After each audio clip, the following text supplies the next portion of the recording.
தயவு செய்து யாரும் கோபிச்சு கொள்ளாதீங்க. இன்றைக்கு அநேகமானவர்களுடைய வீட்டில் அந்த பிள்ளை நல்ல பிள்ளையாக வளருவதற்குரிய என்வாய்மெண்ட் இல்லை. ஏன்? முதலாவது உம்மா பாப்பா மகன் மகள் எல்லோருமா உட்கார்ந்து பேசுறது கூட இல்லை. இப்ப அப்படித்தான் ஒரு மாதிரி உலகம் போய்கொண்டிருக்குது. வெறும் குழந்தையை மட்டும் தந்துவிடு என்று சொல்லாமல், யா அல்லாஹ் எனக்கு நல்ல சாலிஹான பிள்ளையை தந்துவிடு, ஆணை மட்டும் தந்துவிடு, பெண்ணை மட்டும் தந்துவிடு என்று கூறுவதை விட, ஆனால் எங்களில் சிலர் நினைக்கிறாங்க, பெயர் இருந்தா உலகத்தில் யாருமே வைக்காத, இதுவரைக்கும் யாருக்குமே வைக்கப்படாத, சொல்வதற்கு இலகுவான, பார்ப்பவர்கள் நல்ல அழகா இருக்குது, பசந்தா இருக்குது என்று சொல்லணும் என்பதற்காகத்தான் பலர்கள் பெயர் வைக்கின்றார்கள். என்னுடைய அப்பா நபி அவர்கள் சொல்லியும் அந்த பெயரை மாற்றாததனால எங்களோட குடும்பத்தில் ஒரே கவலை இருந்து கொண்டே இருக்குது, கவலைக்குரிய விடயங்கள் நடந்து கொண்டே இருக்குது என்று அவர் சொன்ன ஹதீஸ் புகாரியில பதிவாக இருக்குது. கணியத்திற்குரிய பெரியார்களே, அன்பிற்குரிய கனவான்களே, சகோதரர்களே, அல்லாஹு சுப்ஹானஹு வ தஆலா நம் அனைவர்களுக்கும் எண்ணற்ற அருட்கொடைகளை பாக்கியங்களை தந்திருக்கிறான். அவன் தந்திருக்கக்கூடிய பாக்கியங்களை நாம் கணக்கிட்டோம் என்றால், எண்ணினோம் என்றால், அவைகளை நம்மால் எண்ணி முடிக்க முடியாத அளவுக்கு பாக்கியம். குர்ஆன்ல கூறுகின்றான், வைன் தஉது நிஅமத்தல்லாஹி லா துஹ்ஸூஹா, அல்லாஹ்வுடைய அருட்கொடைகளை நீங்கள் கணக்கிட்டீர்கள் என்றால் உங்களால் மற்றிட முடியாத அளவிற்கு அல்லாஹ் பல அருள்களை பாக்கியங்களை நம் மீது செய்திருக்கிறான். சிலவைகள் சிறியதாக இருக்கலாம், சிலது பெரியதாக இருக்கலாம். எது எந்த அளவுக்கு பெரியதாக இருக்குமோ அதை பற்றி உண்டான கேள்வியும் பெரியதாக இருக்கும். அல்லாஹ்வுடைய அருட்கொடைகள் ஒரு வகையில நிஅமத், மற்றொரு வகையில அமானத். ஒவ்வொரு நிஅமத்தும் ஒரு வகையான அமானத், அமானிதம் என்றால் அது மிகையாக ஆகாது. அந்த ஒவ்வொரு நிஅமத்தை பற்றியும் கியாமத்துடைய நாளையில் அல்லாஹ் நம்மிடம் கேட்பான். எந்த அளவுக்கு என்றால், நமக்கு தண்ணி நாங்கள் குடிப்பதற்கும், நம்முடைய உடலை சுத்தம் செய்வதற்கும், நம்முடைய ஆடைகளை கழுவுவதற்கும், இன்னொரு பல விடயங்களுக்காக வேண்டி நீரை பாவிக்கின்றோம். எந்த அளவுக்கு அந்த ஹதீஸ் ஷரீஃபில் வருது, ஒரு நீர் ஓடிக்கொண்டிருக்குது அல்லது நீர் வீழ்ச்சியில தண்ணீர் கொட்டி கொண்டிருக்குது, அதிலேயும் ஒருவர் தேவையை விட அதிகமாக நின்றால் அதை பற்றியும் கியாமத் நாள்ல அல்லாஹ் கேட்பான். இது ஓடுற தண்ணி தானே, இது கொட்டுகின்ற நீர் தானே என்று சொல்ல முடியாது. ஹதீஸ் ஷரீஃபில் நபி அவர்கள் சொன்னார்கள், வலவ் அலா நஹரின் ஜாரின், ஓடக்கூடிய அந்த ஆற்றுடைய நீராக இருந்தாலும் சரி, தேவைக்கேற்பத்தான் அவைகளை பாவிக்க வேண்டும். அதனால அல்லாஹ் நமக்கு செய்திருக்கக்கூடிய அருட்கொடைகளை வெறும் அருளாக மாத்திரம் பார்க்காது, அவைகளை ஒரு அமானிதமாகவும் பார்க்க வேண்டும். அவன் நமக்கு தந்திருக்கக்கூடிய அருட்கொடைகளில் மிக முக்கியமான ஒரு அருட்கொடை குழந்தை செல்வம். நாம் எல்லோரும் அவர்களை பற்றித்தான் ஒவ்வொரு நாளும் காலை முதல் மாலை வரைக்கும் அவர்களுடைய படிப்போ, அவர்களுடைய தொழிலோ, அவர்களுடைய திருமணமோ, இன்னொரு அடிக்கடி யோசிக்கிறதும் சிந்திக்கிறதும் ஓடுறதும் உழைக்கிறதும் முயற்சி செய்யறதும் யாருக்காக? மனைவிக்காக, மக்களுக்காக. மேலான பெரியார்களே, சகோதரர்களே, அதனால அந்த மக்களை எந்த முறையிலே நீங்கள் வளர்த்து விட்டீர்கள், நல்லவர்களாக வளருவதற்குரிய சூழலை உருவாக்கி கொடுத்தீர்களா என்பதை பற்றியும் கியாமத்துடைய நாளையிலே அல்லாஹ் கேட்பான். அதனால குழந்தைக்கு முன்னால நாம் பார்க்கலாம், பலர்களுக்கு பல வருடமாக குழந்தை பாக்கியம் இல்லாமல் இருக்கும். அதனால அவர்கள் என்ன செய்வார்கள்? யா அல்லாஹ், எனக்கு எப்படியாவது ஒரு குழந்தையை தந்துவிடு. குழந்தையை கேட்பதற்கும் ஒரு முறை, வெறும் குழந்தையை மட்டும் தந்துவிடு என்று சொல்லாமல், யா அல்லாஹ், எனக்கு நல்ல சாலிஹான பிள்ளையை தந்துவிடு, ஆணை மட்டும் தந்துவிடு, பெண்ணை மட்டும் தந்துவிடு என்று கூறுவதை விட, சில பேர் அல்லாஹ்வுக்கு தெரியும் நமக்கு ஆண் கிடைப்பது நல்லதா, பெண் கிடைப்பது நல்லதா. அதனால யா அல்லாஹ் நீ எதை தந்தாலும் அல்ஹம்துலில்லாஹ், ஆனால் நல்ல சாலிஹான பிள்ளையை தந்துவிடு என்று நாம் துஆ செய்ய வேண்டும். ஏன் இந்த பிள்ளை நல்ல சாலிஹான பிள்ளையாக இருந்தால் தான் நாம் மரணித்தால் நமக்காக கையேந்தி துஆ செய்யும். நாம் நல்ல பிள்ளைகளை விட்டு விட்டு சென்றால் தான் அவர்களுடைய துஆ நமக்கும் கிடைக்கும். நபி அவர்களுடைய தெளிவான ஹதீஸ், இதா மாத இப்னு ஆதம் இன்கதஅ அமலுஹு, ஆதமுடைய மக்கள் மரணித்து விட்டால் உலகத்திலே அவன் செய்த அனைத்து அமல்களும் துண்டிக்கப்பட்டுவிடும். இல்லா மின் ஸலாத்தின், 3 விடயங்களை தவிர. முதலாவது சதகத்தின் ஜாரியா, நிரந்தரமான நன்மை வருவதற்குரிய ஏற்பாடு செய்த தான தர்மம். அவ்வளவின் சாலிஹின் யதுஉ லஹு, அவருக்காக பிரார்த்தனை செய்யக்கூடிய துஆ செய்யக்கூடிய நல்ல சாலிஹான பிள்ளை. அவ் இல்மின் யுன்தஃபஉ பிஹி, பிரயோஜனமான அறிவு, கல்வி ஞானம். வெறும் பணத்தை சம்பாதிப்பதற்குரிய அறிவு அல்ல. அவர் கற்ற கல்வியின் மூலமாக அவருக்கும் குடும்பத்திற்கும் சமூகத்திற்கும் மக்களுக்கும் ஏதாவது ஒரு வகையில பிரயோஜனம் கிடைக்கணும். இந்த 3 மூலமாக அந்த மரணித்தவருக்கு நன்மை போய்கொண்டே இருக்கும் என்று நபி அவர்கள் சொன்னார்கள். அதில் 2வது சொன்னதும் சாலிஹான பிள்ளை என்று தான் கூறுகின்றான். நபிமார்கள் கூட அல்லாஹ்ட்ட துஆ செய்தார்கள். அவர்களும் எப்படி துஆ செய்தார்கள்? குர்ஆன்ல ஹஜ்ரத் இப்ராஹிம் அலைஹிஸ்ஸலாத்து வஸலாம், ரப்பி ஹப்லி மினஸ் சாலிஹீன், யா அல்லாஹ் எனக்கு சாலிஹானவர்கள் என்றும் ஒரு பிள்ளையை ஹிபத்தாக அன்பளிப்பாக தந்துவிடு.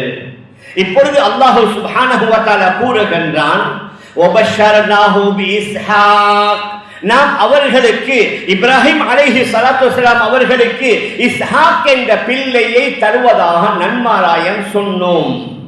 இன்னும் ஒரு ஆயத்துல வனஜைனாஹு வலூதன் இலல் அர்தில்லதி பாரக்னா ஃபீஹா லில் ஆலமீன் வவஹப்னா லஹு இஸ்ஹாக வயஅகூப நாஃபிலா வகுல்லன் ஜஅல்னா சாலிஹீன், நாம் அவருக்கு இஸ்ஹாக்கையும் மேல்மிச்சமாக எக்ஸ்ட்ராவாக யாக்கூபையும் கொடுப்போம். அவர்கள் ஒவ்வொருவரும் சாலிஹானவர்களாக இருப்பார்கள். அல்லாஹ் நன்மாராயம் சொல்லும் பொழுதும் நாங்கள் சாலிஹானவர்களைத்தான் கொடுத்தோம் என்று கூறுகின்றான். மேலான பெரியார்களே, சகோதரர்களே, ஹஜ்ரத் ஜக்கரியா அலைஹிஸ்ஸலாத்து வஸலாம் அவர்களும் துஆ செய்தார்கள். அவர்களுக்கும் அல்லாஹ் மலக்குமார்களை அனுப்பி கூறுகின்றான், யா ஜக்கரியா இன்னா நுபஷ்ஷிருக பிகுலாம், ஜக்கரியாவே உங்களுக்கு நாங்கள் ஒரு பிள்ளையை தரப்போகின்றோம். இஸ்முஹு யஹ்யா, அவருடைய பெயர் யஹ்யா என்று நாம் வைத்திருக்கின்றோம். வலம் நஜஅல் லஹு மின் கப்லு சமியா, இதற்கு முன்னால யஹ்யா என்ற பெயரை நாம் யாருக்கும் வைத்ததில்லை. உங்களுடைய பிள்ளைக்குரிய பெயரை நாமே முடிவு செய்கின்றோம், தீர்மானிக்கின்றோம். இன்னும் ஒரு ஆயத்துல சூரா ஆல இம்ரான்ல ஃபனாதத்துல் மலாயிகா வஹுவ காயிமுன் யுஸல்லி ஃபில் மிஹ்ராப் அன்னல்லாஹ யுபஷ்ஷிருக்கு பியஹ்யா, அல்லாஹ் யஹ்யாவை கொண்டு உங்களுக்கு நன்மாராயம் சொல்கின்றான். அந்த யஹ்யா எப்படியாப்பட்டவர்? முஸத்திகன், அவர் உண்மைப்படுத்தக்கூடியவர். பிகலிமத்தின் மின்ஹு, அல்லாஹ்வுடைய வார்த்தையை உண்மைப்படுத்தக்கூடியவர் என்று சொல்லி முபஷ்ஷிருக்கு பியஹ்யா முஸத்திகன் பிகலிமத்தின் மினல்லாஹ் வ சய்யிதன் வ ஹஸூரன் வ நபிய்யன் மினஸ் சாலிஹீன், நாம் அவரை தலைவராக ஆக்குவோம், அவரை பத்திரித்தனம் உள்ளவராக ஆக்குவோம், ஒரு நபியாக நாங்கள் ஆக்குவோம், சாலிஹீன்களில் நின்றும் உள்ளவராக ஆக்குவோம். முதலாவது நாம் எதை சொல்ல வருகிறோம் என்றால், அல்லாஹ்விடத்தில் கேட்கக்கூடிய நேரத்தில், யா அல்லாஹ் எனக்கு நல்ல சாலிஹான பிள்ளையை தந்துவிடு, அதன் மூலம் நானும் என்னுடைய மனைவியும் அந்த பிள்ளையின் மூலமாக கல்பும் குளிர வேண்டும், கண்களும் குளிர வேண்டும். அதைத்தான் நாம் துஆ செய்யும் பொழுது அல்லாஹ் சொல்லி தந்திருக்கின்றான், ரப்பனா ஹப்லனா மின் அஸ்வாஜினா வ துர்ரியாத்தினா குர்ரத அயுன், யா அல்லாஹ் அந்த எல்லா இடத்திலே பாருங்க, ஹப் ஹிபாண்டா அன்பளிப்பு, இது முழுக்க முழுக்க அல்லாஹ்வுடைய புறத்திலிருந்து கிடைக்கிறதுனால தான் அல்லாஹ் இவருக்கு அன்பளிப்பாக தந்தவோடு நமக்கு நம்முடைய மனைவிமார்கள், நம்முடைய பிள்ளைகள், யாரின் மூலமாக நம்முடைய கண்கள் கல்புகள் குளிருமோ அந்த மாதிரியான மனைவிமார்களையும் பிள்ளைகளையும் தந்துவிடு என்று அல்லாஹ் துஆ கேட்கின்ற முறையையும் படித்து தந்திருக்கின்றான்.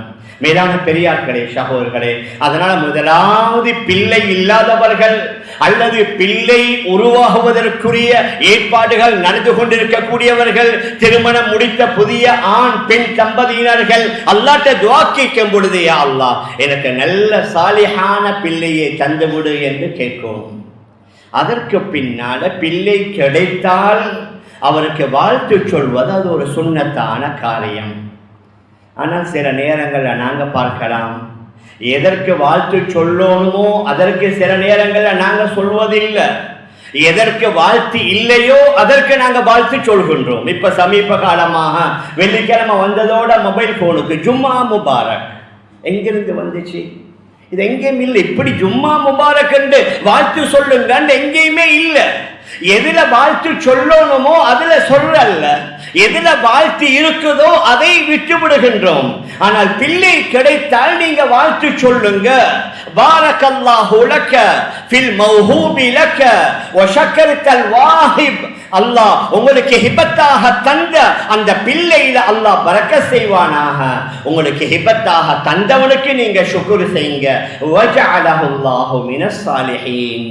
அந்த பிள்ளையை அல்லாஹ் சாலிஹீன்களில் நின்று சேர்த்து வைப்பானாக. பிள்ளை கிடைத்தால் அவருக்கு வாழ்த்து. திருமணம் முடித்த புதிய கணவனுக்கு பாரக்கல்லாஹு லக வ பாரக அலைக வ ஜமா பைனகுமா ஃபில் கைர் அந்த வாழ்த்து இருக்குது.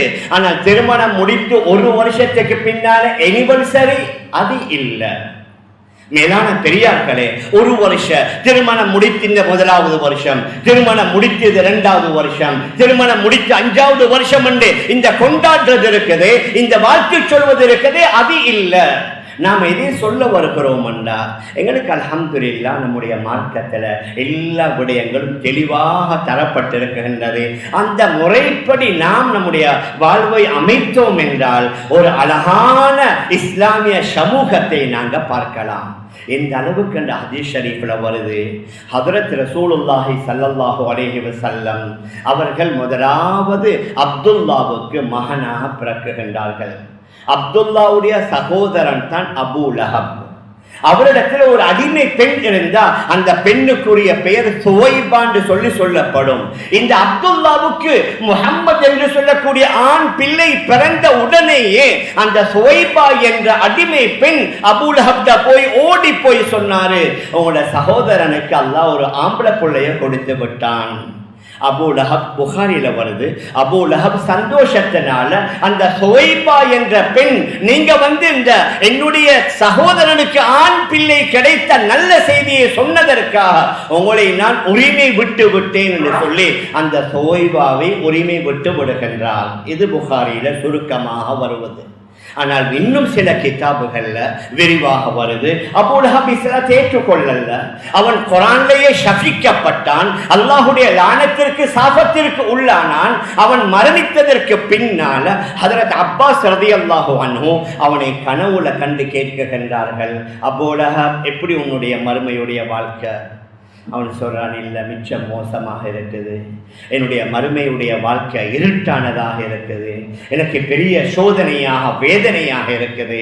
ஆனால் ஒன்றே ஒன்று, ஒவ்வொரு கிழமையும் திங்கட்கிழமை காலை வேளையில என்னுடைய இந்த பெருவிரலுடைய கீழ்ப்பகுதியிலிருந்து கொஞ்சம் மதுரமான நீர் அல்லது தேன் சுரக்கும், அதை நான் கொஞ்சம் உட்கொண்டு அந்த கொஞ்ச நேரத்திற்கு என்னுடைய வேதனை குறையும்.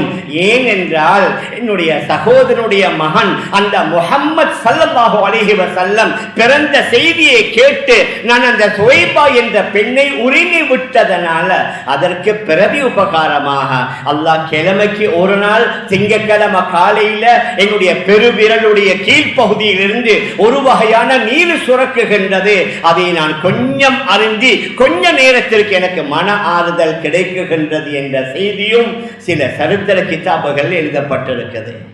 அப்படி என்றால் 1400 வருடங்களுக்கு முன்னாலே இந்த கல்ச்சர் இருந்திருக்குது. யாராவது ஒருவருக்கு பிள்ளை கிடைத்த செய்தி அது நல்ல செய்தி, வாழ்த்து சொல்லுவோம், அந்த பிள்ளைகளுக்காக வேண்டி துஆ செய்வோம். மேலான பெரியார்களே சகோதரர்களே, நாம் எதை சொல்லிக் கொண்டு வருகிறோம் என்றால் அல்லாஹ்வுடைய ஒவ்வொரு நிஅமத்தும் அமானிதம். அந்த அமானிதத்தை பற்றி அல்லாஹ் கேட்பான் என்பதை பற்றி பேசிக் கொண்டிருக்கிறோம். அதனால அந்த அமானிதமான பிள்ளைகள் எவ்வாறு வளர்க்கப்படணும், வளர்க்கப்படுவதற்கு முன்னால பிறந்த உடனேயே அவர்களுக்கு செய்ய வேண்டிய சில நற்கர்மங்களும் இருக்குகின்றது. அதனால பிறந்த உடனேயே அந்த பிள்ளையுடைய வலது காதல பாங்கு, இடது காதல இகாமத். ஹதரத் ரசூலுல்லாஹி ஸல்லல்லாஹு அலைஹி வஸல்லம் தன்னுடைய ஃபாத்திமா ரலியல்லாஹு அன்ஹா, அவங்களோட மூத்த மகன் ஹசன் ரலியல்லாஹு அன்ஹு, பின்னால பிறந்த ஹதரத் ஹுசைன் ரலியல்லாஹு அன்ஹு, இரண்டு பேர்களுடைய காதிலையும் நபி அவர்கள் வலது காதல பாங்கு சொல்லி இடது காதல இகாமத் சொன்னதாக ஹதீஸ் கிரந்தங்கள்ல பதிவாக இருக்குது. ஏன்? இதற்கு பல காரணங்களை கூறுகிறார்கள். முதலாவது, ஒரு பிள்ளை உலகத்திற்கு வந்தவுடன் அந்த பிள்ளையுடைய காதல அல்லாஹ்வுடைய சங்கநாதம் ஒலிக்கும். உலகத்துல வேறு எதையும் அந்த பிள்ளை கேட்பதற்கு முன்னால முதலாவது காதல விழுகிறது அல்லாஹ் அக்பர், அல்லாஹ் மிகப்பெரியவன், அல்லாஹுடைய உயர்வு, அவனுடைய கண்ணியம், அவனுடைய மகத்துவம் அந்த பிள்ளையுடைய காதல விழணும். முதலாவது ஒரு காரணம். இரண்டாவது, ஹதீஸ்ல தெளிவாக வருது, நீங்க பார்ப்பீங்க, சில நேரங்கள்ல அதிகாலை வேளையில மஸ்ஜிதுகள்ல பாங்கு சொல்ற நேரத்துல சில நாய்கள் குறைக்கும், சில நாய்கள் ஓடும். நீங்க கண்கூடாக பார்த்திருப்பீங்க. பாங்கு சப்தத்தை கேட்டு ஷைத்தான் ஓடுவதாக நபி அவர்கள் சொன்னார்கள். அதனால நபி அவர்கள் இன்னும் ஒரு ஹதீஸ்ல சொன்னார்கள், ஒவ்வொரு பிள்ளையும் பிறக்கிற நேரத்துல அந்த பிள்ளையை ஷைத்தான் கிள்ளி விடுகின்றான். அதனால் அந்த பிள்ளை அழுது கொண்டே பிறக்குகின்றது. மரியமையும் அவருடைய மகன் ஈசாவையும் தவிர அந்த ரெண்டு பேர்களையும் ஷைத்தானுடைய கிள்ளுதலிருந்து அல்லாஹ் பாதுகாத்ததாக நபி அவர்கள் ஹதீஸ்ல கூறியிருக்கிறார்கள். அதனால பாங்கின் மூலமாக ஷைத்தானுடைய தூண்டுதல், அந்த ஷைத்தான் இந்த பிள்ளையின் மீது சாட்டப்படுவது தூரமாகின்றது. அதனால பாங்கு சொல்வது மிக முக்கியமான ஒரு சுன்னா. அதற்கு பின்னால் அந்த பிள்ளைக்கு தஹ்னீக் என்றா ஒரு நல்ல மனிதருடைய உமிழ் நீர் அந்த பிள்ளையுடைய உமிழ் நீருடன் ஆரம்பமாக கலப்பது. அதற்கும் நிறைய ஹதீஸ்ல ஆதாரம். ஹதரத் அபு மூஸா அல்-அஷ்அரி ரலியல்லாஹு அன்ஹு அவர்களுக்கு ஒரு ஆண் குழந்தை கிடைக்குகின்றது. பிறந்த உடனேயே நபியுடைய மடியில கொண்டு வந்து வைத்தார்கள். நபி ஸல்லல்லாஹு அலைஹி வஸல்லம் அவர்கள் பேரித்த பழத்தை கொண்டு வர சொல்லி அதை வாயிலே வைத்து நன்றாக சவைத்து அந்த வாயிலே உள்ள அந்த இனிப்பு இருக்குது, அந்த பேரித்த பழத்துடைய அந்த டேஸ்ட் உள்ள அந்த எச்சிலை அந்த பிள்ளையுடைய வாயில வைத்து நபி அவர்கள் தஹ்னீக் செய்கிறார்கள். அதனால பேரித்தம் பழம் தான் என்பதல்ல, அந்த அந்த மக்காவுல மதீனாவுல இலகுவாக கிடைக்கிறதுனால பேரித்தம் பழம். அதனால ஏதாவது ஒரு இனிப்பு, அது தேனாக இருக்கலாம் அல்லது வேறு அந்த பிள்ளைக்கு எஃபெக்ட் பண்ணாத அளவில் உள்ள ஏதாவது ஒரு இனிப்பு, அது நல்ல ஆண் ஆளுங்கள் தான் என்பதல்ல. சமூகத்தில் உள்ள பேணுதலான பக்குவமான நல்ல ஆண்கள் இருக்கிறாங்க, ஏன் சில பெண்மணிகளும் இருக்கிறாங்க. ஒவ்வொரு குடும்பத்தில் பக்குவமான சாலிஹான பெண்மணிகளும் இருக்கிறாங்க. அதனால அந்த தஹ்னீக்கை ஆண்கள் மூலமாகவும் செய்விக்கலாம், பெண்கள் மூலமாகவும் செய்விக்கலாம். நபி அவர்கள் அந்த பிள்ளைக்கு தஹ்னீக் செய்துவிட்டு ஃபஸம்மாஹு இப்ராஹிம், அந்த பிள்ளைக்கு இப்ராஹிம் என்ற பெயர் வைத்ததாகவும் ஹதீஸ் ஷரீஃப்ல வருது. மேலான பெரியார்களே சகோதரர்களே, அதற்கு பின்னால அந்த பிள்ளைக்கு செய்ய வேண்டிய மிக முக்கியமான ஒன்று தான் அந்த ஹத்னான்னு சொல்லக்கூடிய அந்த ஹத்னான்னு சொல்லக்கூடிய ஒரு அமல் உண்டு. ஹதீஸ் ஷரீஃப்ல வருது, நபி அவர்கள் சொன்னார்கள், அல் ஹிதானு சுன்னத்துல் லிர்ரிஜால் மக்ரமத்துல் லின்னிசா. ஹிதான் ஹத்னா செய்வது, விருத்த சேதனம் செய்வது, அது ஆண்களுக்கு சுன்னத்தாக இருக்குது, பெண்களுக்கு கண்ணியமாக இருக்குது. இந்த ஹதீஸ் இல்லாம இன்னும் பல வழிகள்ல வந்த ஹதீஸ் ஹம்சுன் மினல் ஃபித்ரா, 5 விடயம் ஆரம்ப காலத்திலிருந்தே எல்லா நபிமார்களுடைய காலத்திலிருந்தே தொடர்ந்து வந்த 5 அமல்கள் இருக்குது. அதுல ஒன்று தான் ஹத்னா செய்வது, விருத்த சேதனம் செய்வது.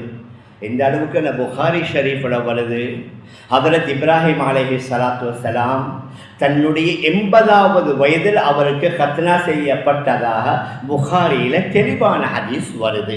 இந்த ஹதீஸ்களை வைத்து இமாம் ஷாஃபிஈ ரஹ்மஹுல்லாஹ், இமாம் மாலிக் ரஹ்மத்துல்லாஹி அலைஹி, இமாம் அபு அஹ்மத் இப்னு ஹம்பல் ரஹ்மத்துல்லாஹி அலைஹி, இந்த போன்ற 3 இமாம்களும் ஆண்களுக்கு கத்னா செய்வது வாஜிப் என்று குறிப்பிடுகின்றார்கள்.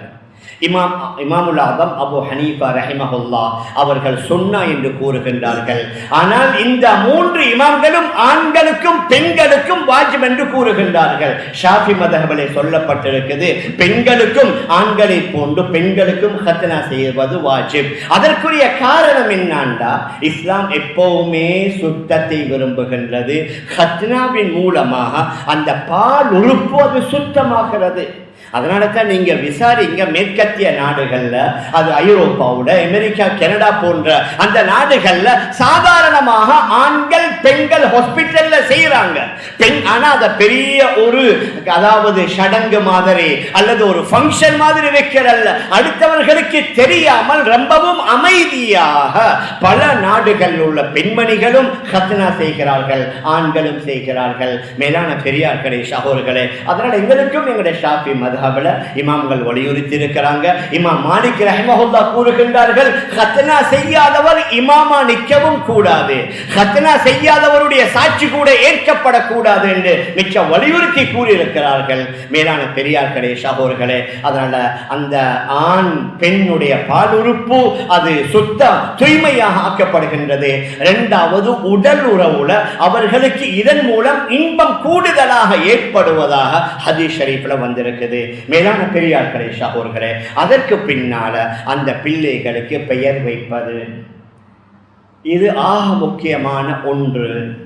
ஆனால் எங்களில் சிலர் நினைக்கிறாங்க, பெயர் இருந்தா உலகத்தில் யாருமே வைக்காத, இதுவரைக்கும் யாருக்குமே வைக்கப்படாத, சொல்வதற்கு இலகுவான, பார்ப்பவர்கள் நல்ல அழகா இருக்குது, பசந்தா இருக்குது என்று சொல்லணும் என்பதற்காகத்தான் பலர்கள் பெயர் வைக்கின்றார்கள். மேலான பெரியார்களே சகோதரர்களே, அது அல்ல. நபி அவர்கள் என்ன சொன்னார்கள்? இன்னக்கும் துதஊன யௌமல் கியாமத்தி பி அஸ்மாயிக்கும் வ அஸ்மாஇ ஆபாயிக்கும். நீங்க உங்களோட கியாமத்துடைய நாளையில உங்களோட பெயர்களை கொண்டு, உங்களோட வாப்பாமார்களுடைய பெயர்களை கொண்டு தான் அழைக்கப்படுவீங்க. கயாம நாள்ல ஒவ்வொரு மனிதனாக அல்லாஹ் அழைத்து விசாரிப்பான். யா ஃபுலான் இப்னு ஃபுலான், இன்னாருடைய மகன் இன்னாரே, இன்னாருடைய மகன் இன்னாரே. அல்லாஹ் நம் ஒவ்வொருவரிடத்தில் விசாரிக்க இருக்குகின்றான். அதனால நம்முடைய பெயரை கூறி அல்லாஹ் அழைக்கிற நேரத்தில் ஃபஅஹ்சினு அஸ்மாஅக்கும், உங்களோட பெயர்களை அழகான, அழகு என்றால் அர்த்தமுள்ள பெயர்களை வையுங்கள். நபி அவர்களும் சொன்னார்கள், இன்ன அஹப்ப அஸ்மாஇக்கும் இலல்லாஹ், பெயர்களில் அல்லாஹ்வுக்கு ரொம்ப விருப்பமான பெயர் அப்துல்லா, அப்துர் ரஹ்மான் என்று ஹதீஸ் ஷரீஃப்ல வந்திருக்குது. மேலான பெரியார்களே சகோதரர்களே, நாம் ஏன் சொல்ல வருகிறோம் என்றா, ஒரு பிள்ளைக்கு நாங்க வைக்கிற பெயர் இருக்குது, அது ஒரு நாளைக்கு கிட்டத்தட்ட குறைந்தது 20-30 தடவை அந்த பெயரை யூஸ் பண்ணுவோம். காலையில் அந்த பிள்ளை எழுப்பாற்றதுக்கே 10-15 தடவை மகளண்டா மகளோட பேர, மகனண்டா மகண்ட பேர, முதலாவது பிள்ளைய பேரை சொல்லித்தானே நாங்க எழுப்பாட்டோம். அதற்கு பின்னால் அவர் பாடசாலைக்கு போறாரு, மதரசாவுக்கு போறாரு, யூனிவர்சிட்டிக்கு போறாரு, ஒர்க் பண்ற இடத்துக்கு போறாரு, ஏர்போர்ட்ல எங்க போனாலும் ஒவ்வொரு நாளும் அந்த பெயரை கொண்டு ஒரு நாளைக்கு 20-30 தடவை அழைக்கப்படுவார். அந்த பெயரில் உள்ள அர்த்தம் நல்லதாக இருந்தால் சில நேரங்களில் அந்த அர்த்தம் அவருடைய வாழ்க்கையில் நல்ல பிரதிபலிப்புகளை ஏற்படுத்தும். இது தனியான ஒரு சப்ஜெக்ட் உண்டு. நபி அவர்கள் நிறைய பெயர்களை மாற்றினாங்க. ஹஜ்ரத் உமர் ரலியல்லாஹு அன்ஹு அவர்களுடைய ஒரு சின்ன பெண் பிள்ளை எடுத்துக்கொண்டு வராங்க.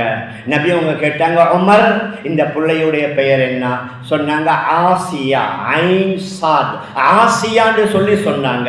ஐன் வச்சு சாது வச்சு, ஆசியாண்ட பாவி, நபி அவங்க சொன்னாங்க, இல்லோமர் இன்னஹா ஜமீலாண்டு வைங்க, ஜமீலாண்டு அழகானவள், ஆசியாண்டு வைக்காதீங்க, எந்த பாவம் செய்கிறவள் என்ற அர்த்தம் வந்துடும். அதனால் நபி அவர்களே அந்த பிள்ளையுடைய பெயரை ஜமீலாண்டு மாற்றி இருக்கிறாங்க. இன்னொன்று இருக்குது ஆசியா, அலிஃப் சீன். ஃபிரௌனுடைய மனைவி ஆசியா அம்மையார், அவர்களை பற்றி குர்ஆன்ல சூரத்து தஹரீம்ல வருது, பெயர் வரல, ஆனால் அவர்களுடைய விடயத்தில் குர்ஆனுடைய ஆயத் இறங்கி இருக்குது. அது அலிஃப் சீன் வச்சு அது தாராளம், ஆசியாண்டு வைக்கலாம். மேலான பெரியார்களே, ஷாஹூர்களே, ஆனால் அர்த்தம் மாறுபடக்கூடிய பெயர்கள். இன்றைக்கு நிறைய பேர் என்ன சொல்லுவாங்கண்டா, எல்லாத்துக்கும் கூப்பிடுறதுக்கு லேசாயிக்கணுமே, நொன் முஸ்லிம் ஒரேங்களை கூப்பிடுறல்லையே, நாங்கள் புழங்கிறது, நாங்கள் பழகிறது, நாங்கள் பேசுறது, நாங்கள் போற வார இடம் எல்லாம் அதிகமாக எங்களை சகோதரர்கள், சில நேரங்களில் அவர்களுக்கு. அதனால் எல்லாரும் இப்ப சமீப காலமாக மிச்சம் சின்ன பேரை வைக்கிறது, லீனான்னு சொல்லி, பீனான்னு சொல்லி. இப்ப நான் உதாரணம் சொன்னா இங்குள்ள பலர்கள் சொல்லுவீங்க, இந்த பேர் ஹசரத் அங்கே இருக்குது, இந்த பேர் நீங்க சொன்னீங்க எங்களோட ஃபெமிலியில் இருக்குது. நான் உதாரணம் சொல்லல, ஆனால் இன்று நாங்க பார்க்கலாம் பல பிரபல்யமான விளையாட்டு வீரர்களாக இருக்கலாம், அல்லது நடிகர்களாக இருக்கலாம், அல்லது நடிகைகளாக இருக்கலாம், அல்லது பாடகர்களாக இருக்கலாம், அல்லது இது போன்ற உலகத்தில் ஃபேமஸ் ஆனவர்களுடைய பெயரை வைக்கக்கூடிய சில பழக்கங்களை நாங்க சிலர்கள்ட்ட பார்க்க கொண்டோம். மேலான பெரியார்களே, அன்பிற்குரிய கணவான்களே, ஷாஹூர்களே, இந்த அளவுக்கு இந்த ஹதீஸ் ஷரீஃபில் வந்திருக்குது. புகாரில வார ஹதீஸ், ஹஜ்ரத் சயீத் இப்னுல் முஸையிப் ரஹ்மத்துல்லாஹி அலைஹி, தாபிஈன்கள் உள்ள மிக முக்கியமான ஒரு இமாம். அவர்கள் கூறுகின்றார்கள், என்னுடைய வாப்பாவுடைய வாப்பா ரசூல் ஸல்லல்லாஹு அலைஹி வஸல்லம் அவர்கள்ட்ட வருகிறார்கள். நபி அவர்கள் கேட்டார்கள் என்னுடைய அப்பா கிட்ட, மஸ்முக, உங்களோட பெயர் என்ன? அவர் சொன்னாரு, இஸ்மி ஹஸன், என்னுடைய பெயர் ஹஸன். அல்லாஹும்ம இன்னி அஊது பிக மினல் ஹம்மி வல் ஹஸன். ஹம் என்றாலும் ஹஸன் என்றாலும் கவலை. யா அல்லாஹ், நான் கவலையிலிருந்து பாதுகாப்பு தேடுகிறேன். நபி அவர்கள் என்னுடைய அப்பா கிட்ட சொன்னாரு, ஹஸன் என்பது அவ்வளோ நல்ல பெயர் இல்லை, பல் அந்த சஹல்.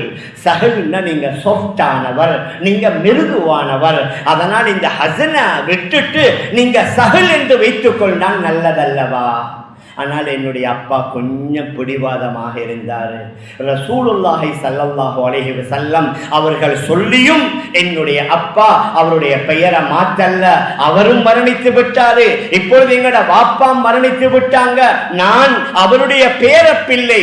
என்னுடைய அப்பா நபி அவர்கள் சொல்லியும் அந்த பெயரை மாற்றாததுனால எங்களோட குடும்பத்தில் ஒரே கவலை இருந்து கொண்டே இருக்குது, கவலைக்குரிய விடயங்கள் நடந்து கொண்டே இருக்குது என்று அவர் சொன்ன ஹதீஸ் புகாரியில பதிவாக இருக்குது. மேலான பெரியார்களே, ஷஹூர்களே, அதனால நாம் எதை சொல்லிக் கொண்டு வாரோம் என்றா, சில நேரங்களில் இந்த பெயர் எஃபெக்ட் பண்ணும். அதனால நல்ல அர்த்தமுள்ள பெயர், அதுல ஆக நல்லது நபிமார்களுடைய பெயர் அல்லது சஹாபாக்களுடைய பெயர், ஆண்களாக இருக்கலாம், பெண்களாக இருக்கலாம். ஆனால் எல்லா நபிமார்களுடைய பெயரும் அரபி அல்ல, ஆனால் குர்ஆன்ல வந்திருக்குது. அதனால அரபி அல்லாத பெயர்கள், அதுல நல்ல அர்த்தங்கள் அல்லது நபிக்கு வைக்கப்பட்டிருக்குது என்பதனால வைக்கலாம். நபி ஸல்லல்லாஹு அலைஹி வஸல்லம் அவர்களுக்கு 3 ஆண் குழந்தைகள்.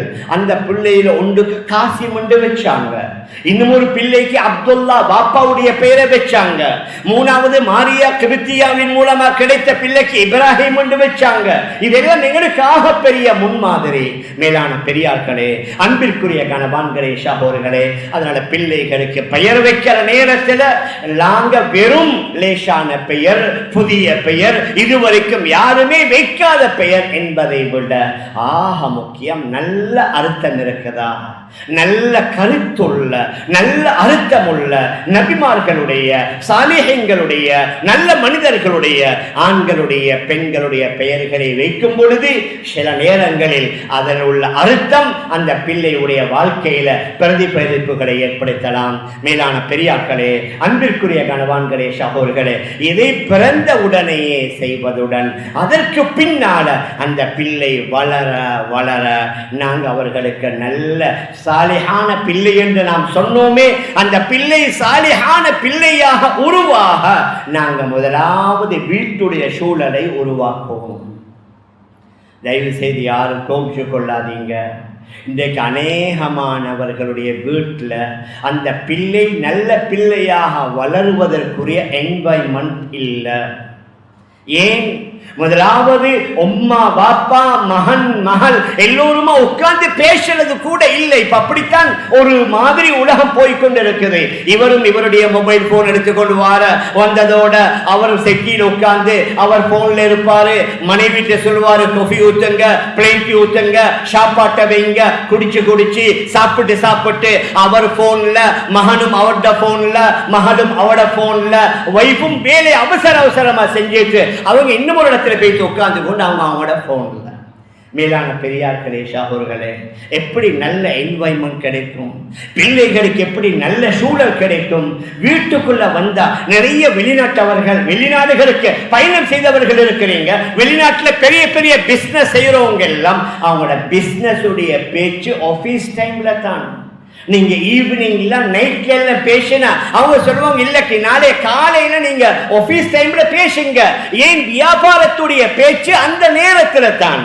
வீட்டுக்கு வந்தா குடும்பத்துக்குள்ள நேரம், மனைவிக்குள்ள நேரம், பிள்ளைகளுக்குரிய நேரம், அந்த நேரத்திலே நாங்க எங்களுடைய சோசியல் மீடியாவில் இருந்தோம்டா மேலான பெரியார்களே, ஷாஹூர்களே, எங்களோட கால நேரம் வேஸ்ட் மட்டுமல்ல, எனக்கோ என்னுடைய மனைவிக்கோ என்னுடைய பிள்ளைகளுக்கோ நல்ல என்வாய்மெண்ட் கிடைக்காது. நல்ல விஷயங்களை பேசணும், குர்ஆன் ஹதீஸ் வாசிக்கப்படணும், குர்ஆன் ஓதுற சப்தங்கள் வீட்டில் கேட்கணும், நல்ல நபிமார்களுடைய வரலாறுகள் அங்கே சொல்லப்படணும், மௌத்த பத்தி ஆகிராவை பத்தி அந்த பிள்ளைகளுக்கு சொல்லப்படணும். இரவுல நேர காலத்தோட அவர்களை உறங்க வைக்கணும், காலையில நேர காலத்தோட அவர்களை எழுப்பாட்டி ஃபஜ்ருடைய தொழுகைக்கு மஸ்ஜிதுக்கு அழைத்து கொண்டு வரணும். அல்ஹம்துலில்லாஹ், எங்கட நாட்டில் சில இடங்கள்ல மாஷா அல்லாஹ் பார்ப்பதற்கு சந்தோஷமாக இருக்கும். சில நகரங்கள்ல நாங்க பார்க்கலாம். நகரங்கள்ல வந்த அளவுக்கு மாற்றம் இன்னும் சில கிராமங்கள்ல வரல. நகரத்துல ஃபித்னா கூட, ஆனால் மறுமுனையில் அல்ஹம்துலில்லாஹ் மாற்றங்களும் கூட. கிராமங்கள்ல அந்த அளவுக்கு ஃபித்னா இல்ல, ஆனால் சில கிராமத்தவர்கள் ஒரு பழக்கத்தை பழக்கி நாங்க பார்க்கலாம். மக்ரிப் இஷாவுக்கு அந்த கிராமத்தில் உள்ள மஸ்ஜிதுக்கு 100 பேர் வராங்க, ஃபஜ்ருக்கு 10 பேர் தான் வருவாங்க. மேலான பெரியார்களே, சகோதரர்களே, இல்ல மன் ஸல்லல் ஃபஜ்ர ஃபீ ஜமாஅத்தின், யார் ஃபஜ்ருடைய தொழுகையை ஜமாஅத்தோட தொழுவாரோ ஃபஹுவ ஃபீ திம்மத்தில்லாஹ், அவர் அல்லாஹ்வுடைய பாதுகாப்புல. உங்களோட பிள்ளை நல்ல பிள்ளையாக வளரணுமா? பாடசாலையில போய் கெட்ட நண்பர்களோட மோசமான பழக்க வழக்கங்களுக்கு உங்களுடைய மகள், உங்களோட மகன் அதுல பழக்கப்படுத்த கூடாதா? அவர்களை முதலாவது ஆண் பிள்ளைகளை மஸ்ஜிதுல ஃபஜ்ருடைய தொழுகையை ஜமாஅத்தோட தொழுவைங்க. பெண்கள் உங்களோட வயது வந்த மகள்மார்களை நேர காலத்தோட எழுப்பாட்டி அவர்களை வீட்டுல தொழுக வைங்க. அவர்களுக்கு ஒரு ½ குர்ஆன் ஓத வைங்க.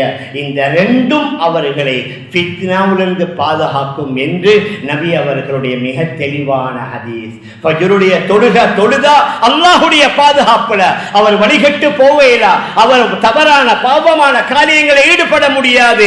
யாரு குர்ஆனுடன் இணைகிறாரோ அந்த குர்ஆன் அவரை பாதுகாக்கும் என்று நபியுடைய ஹதீஸ் வந்திருக்கிறது. மேலான பெரியார்களே, சகோதரர்களே, அதனால நான் ஆரம்பத்திலேயே ஞாபகப்படுத்தினேன், பிள்ளைகள் எப்படி அருளோ அதே மாதிரி அவர்கள் ஒவ்வொருவரும் அமானிதம். அந்த அமானிதத்தை பற்றி அல்லாஹ் கேட்பான். அவர்களை சாலிஹானவர்களாக வளர்க்கணும் என்றால் அவர்கள் நல்லவர்களாக வளருவதற்குரிய நல்ல சூழலை உருவாக்கி கொடுக்க வேண்டிய ஒரு தார்மீக கடமை கணவனுக்கும் மனைவிக்கும் தாய்க்கும் தந்தைக்கும் இருக்குது. அந்த அடிப்படையில் நல்ல சூழலை உருவாக்கி எல்லா ஏற்பாடுகளை செய்து கொடுத்தும் அதற்கு பின்னால் அவர் வழி தவறி போனா அந்த தாயோ தந்தையோ குற்றவாளியாக கருதப்பட மாட்டார். மேலான பெரியார்களே, அன்பிற்குரிய கணவான்களே, சகோதரர்களே, அதனால சிலர் நினைக்கிறாங்க மகனை நல்ல ஸ்கூல்ல சேர்க்கணும், மகளை நல்ல ஃபேமஸ் காலேஜில் சேர்க்கிறோம், தேவையான படிப்போ படிப்புக்கு தேவையான முழு ஏற்பாடும் செய்யணும். நான் அது கூடாதுன்னு சொல்ல வரல. ஆனால் அதோட சேர்த்து அல்லாஹ்வுடைய பயத்தை கொடுக்கணுமே, தக்வாவை கொடுக்கணுமே, அல்லாஹ்வுடைய மஹப்பத் ஏற்படணுமே, இஸ்லாத்தின் மீது விருப்பம் ஏற்படணுமே, ஆகிராவுடைய பயம் வரணுமே. அதற்குரிய சூழலையும் நாங்கள் உருவாக்கி கொடுப்பது எங்கள் ஒவ்வொருவருடைய கடமை. அப்படி நல்லவர்களாக உருவாக்கினால்தான் இன்ஷா அல்லாஹ் எங்களை ஜனாசா தொழுகையும் தொழுக வைப்பார், எங்களுக்காக துஆவும் செய்வார். நாங்கள் மரணித்தா நாங்கள் கபருல ஹதீஸ்ல வருது, தண்ணீரில் மூழ்கி கொண்டிருக்க கூடியவர் யாரும் இல்லையா, யாரும் இல்லையா, என்னை காப்பாத்தாண்டு கத்தி கதறி கொண்டிருப்பதை போன்று கபரிலே உள்ள பெற்றோர்கள் எனக்காக இஸ்திக்பார் செய்கிறவர்கள் யாரும் இல்லையாண்டு அவர் ஒவ்வொரு வினாடியும் எதிர்பார்த்து கொண்டிருப்பார். எப்பொழுது அவருடைய பிள்ளை வாப்பாவுக்காக இஸ்திக்பார் செய்வாரோ அந்த நேரத்தில் அதன் மூலம் அல்லாஹ் வாப்பாவுடைய தண்டனையை குறைப்பான், வாப்பாவுடைய வேதனையை குறைப்பான், அல்லது அந்தஸ்தை கூட்டுவான் என்று நபி அவர்கள் கூறியிருக்கிறார்கள். அதனால் நல்ல பிள்ளைகளை உருவாக்கினால்தான் எங்களோட வஃபாத்துக்கு பின்னால எங்களுக்காக இஸ்திக்பார் செய்வாங்க. அந்த அடிப்படையில் எங்களோட பிள்ளைகளை வளர்த்து நல்ல சூழலை உருவாக்கி கொடுப்பதற்கு எல்லாம் வல்ல அல்லாஹ் நம் அனைவர்களுக்கும் தௌஃபீக் செய்வானாக. ஆகவே யா அல்லாஹ் நம் எல்லோருடைய பாவங்களை மன்னிப்பாயாக. நம்முடைய பெற்றோர்கள், உற்றார்கள், உறவினர்கள், முழு உலகத்தில் உள்ள அனைத்து இஸ்லாமிய ஆண்கள் பெண்களுடைய பாவங்களை மன்னிப்பாயாக. விசேஷமாக அந்த பெலஸ்தீனத்தில் வாழக்கூடிய அந்த நம்முடைய உறவுகளுக்கு யா அல்லாஹ் நீ உதவி செய்வாயாக. கிட்டத்தட்ட 2 வருடமாக அவர்கள் சிரமப்பட்டு கொண்டிருக்கிறார்கள் யா அல்லாஹ். சொல்ல முடியாத துயரத்திலே அவர்கள் வாழ்ந்து கொண்டிருக்கிறார்கள் யா அல்லாஹ். சீக்கிரமாக அவர்களுக்கு ஒரு விமோச்சனத்தை கொடுப்பாயாக. அமைதியான நிம்மதியான சூழலை உருவாக்கி கொடுப்பாயாக. அவர்களுடைய பசியை போக்கி விடுவாயாக. அவர்களுடைய பயத்தை நீக்கி விடுவாயாக. தலை நிமிர்ந்து வாழக்கூடிய ஒரு கண்ணியமான சமூகமாக அவர்களை நீ ஆக்கி வைப்பாயாக. உலகத்தில் வாழும் காலமெல்லாம் இஸ்லாமிய முறைப்படி தீனுடைய அடிப்படையிலே வாழ்ந்து நம் எல்லோருடைய முடிவை நல்ல முடிவாக ஆக்கி நம் அனைவர்களுக்கும் ஜன்னத்துல் ஃபிர்தௌஸ் என்ற சொர்க்கத்தை தந்தருள்வாயாக. ஆமீன் ஆமீன் யா ரப்பல் ஆலமீன் برحمتك يا ارحم الراحمين والحمد لله رب العالمين. Thank you for watching. Please remember to subscribe, like and share our Red Masjid YouTube channel. We appreciate your continued support. May we all be rewarded, and may the Almighty forgive our sins. See you next week, Insha'Allah.